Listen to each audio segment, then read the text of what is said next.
सुंदरकांड हिंदी अनुवाद। हनुमान विभीषण संवाद भाग 4।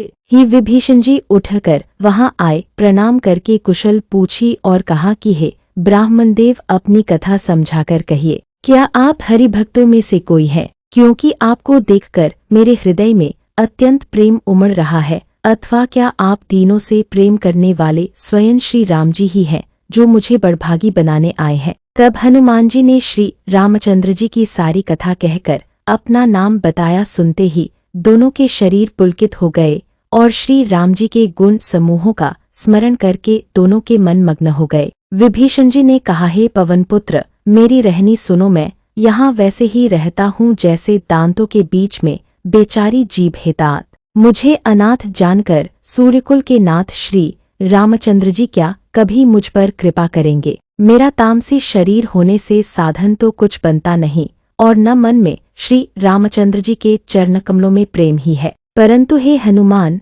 अब मुझे विश्वास हो गया कि श्री राम जी की मुझ पर कृपा है, क्योंकि हरि की कृपा के बिना संत नहीं मिलते। जब श्री रघुवीर ने कृपा की है, तभी तो आपने मुझे हठ करके दर्शन दिए हैं।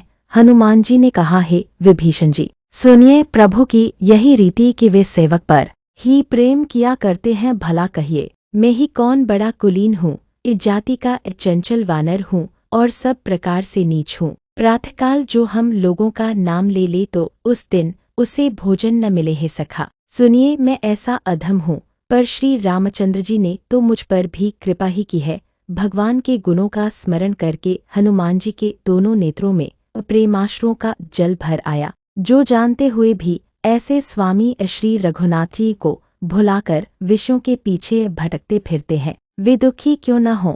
इस प्रकार श्री राम जी के गुण समूहों को कहते हुए उन्होंने अनिर्वचनीय परम शांति प्राप्त की। फिर विभीषण जी ने श्री जानकी जी जिस प्रकार वहां लंका में रहती थी वह सब कथा कही। तब हनुमान जी ने कहा, हे भाई सुनो, मैं जानकी माता को देखता चाहता हूँ। विभीषण जी ने माता के दर्शन की सब उपाय कह सुनाईन। तब हनुमान जी विदा लेकर चले, फिर वही पहले का मसक सरीखा रूप धरकर वहां गए।